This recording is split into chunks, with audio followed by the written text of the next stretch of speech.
Bird's Nest, written by Jessica Mallory, illustrated by Gabor Utomo. Focus question: what is the importance of bird nests in this story? Rima is bored with Sunday cartoons, so she gets up and walks to the kitchen. The counter is covered with baking sheets, a sack of sugar, and pistachios. "We're going to bake today," Rima asked. "After a week at school learning English, I feel good to speak Arabic." "Tomorrow will be a bake sale," Rima's mother explains. "Bake sale?" Rima asked. "What's that?" "We refugees to bake our favorite sweets from home," her mother said. "Americans will come to buy them."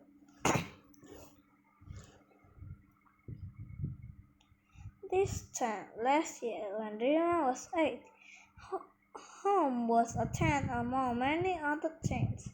That year, we saw that hung on the side of the road, a stone-tossed boat, or a stranger's basement. It was wherever they happened to lay their heads at night. When Rima was 6, though, home was a house in the country of Syria. Home had a big window in the kitchen, where black and white tailbirds came to roost. It had a carpet in the living room that smelled of honey and flower. It had a bedroom with a perfect view of the moon. Now they live in a fortune in America, and her mom speaks in hushed voice whenever she mentions Syria. It had been just 2 of them for as long as Rima could remember. Her dad had passed away when Rima was just a baby. The truth was the war came to Syria long before they left. It has only gotten worse. They are never going back. This is nowhere to go back to. Her mother opens the refrigerator and pulls out a box of duff noodles. Rima grabs some pistachios and begins to chop them. They haven't baked together in forever, and they're making bird's nest baklava. When they were done, the pistachios would sit inside the dough, just like little eggs in a nest. Rima begins to hum an old song that loves from home. The next day, the bake sale is crowded and noisy. Everywhere Rima turns, she sees the sweets of his childhood. And beyond them, a long line of families waited. What if Americans don't like silent baking? They ooh and ah, though pointing at the trays. "What are these called?" they asked in English before trying to repeat the food names in Arabic. Rima thinks it's fun to teach someone else a new language for a change. "Delicious," they say one by one, after biting into the baklava, and Rima blushes with pride. Rima and her mother return the next week, and their bird's nest baklava is star of the bake sale. Rima thinks people can taste the joy that she and her mother share in the kitchen. Joy and peace after 3 years living as refugees, never set or safe enough to bake together. One week, a boy named Andy from Rima's school stops by her table with his family.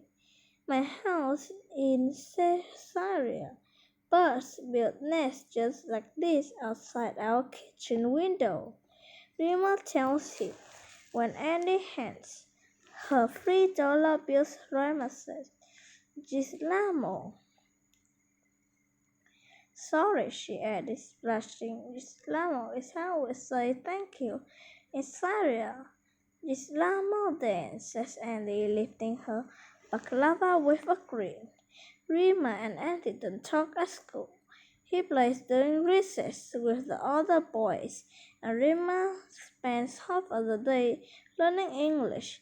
But every weekend, Andy and his family return to the bake sale. Each time, Andy asks Rima how to say something new in Arabic. Hello, goodbye, and you're welcome.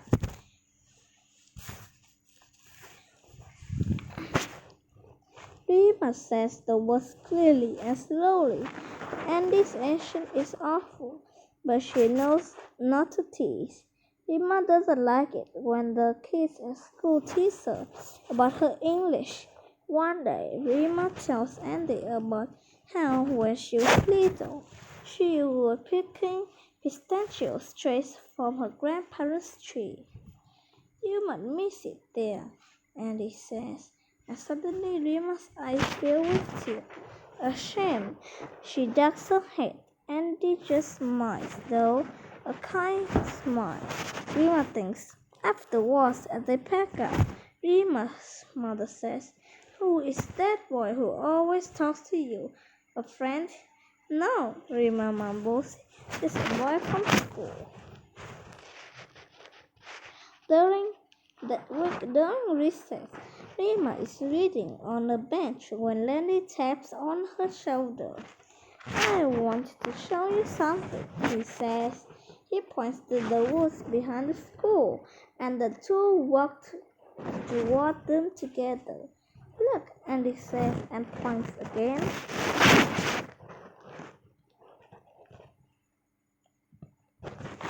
Andy puts his hand in his pocket. Rima, he says shyly, I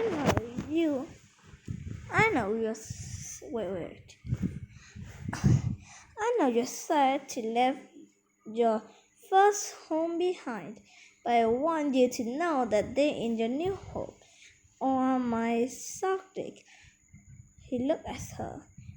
Did I say that right? Sardic? Rima grins. Of course, she tells him. His Arabic sounds as awful as ever, but she means the word from all her heart.